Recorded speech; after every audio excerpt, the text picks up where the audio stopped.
আসসালামু আলাইকুম ভিউয়ার্স, এই যে আমাদের অবস্থান, আমরা এই যে এটা আমি বর্তমান যে অবস্থানে আছি এটা হচ্ছে ঘুষগাঁও বিলোয়াপাড়া এই রাস্তা আর কি, মানে বালিগাঁও টু ঘুষগাঁও রোডটা যে আছে আমি রোডের মধ্যে আছি।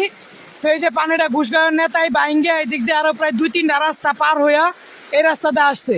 তো ওই যে আরো এই দিক দিয়ে দেন সব তলায় গেছে, বাড়িঘর এই দিক দিয়ে যা আছে সব তলায় গেছে পানির নিচে।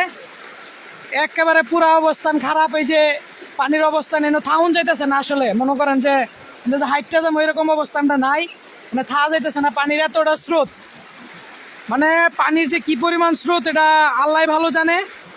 আসলে এটা বুঝছেন আমাদের এই এলাকা, এটা ইতিহাসকালের সবচেয়ে ভয়াবহ বন্যা। আসলে আমার বাপদাদার কাছে শুনছি যে 1988 সময় যে বন্যাটা হয়েছে, এই বন্যাতেও এত পরিমাণ পানি হয় নাই আমাদের এই এলাকা।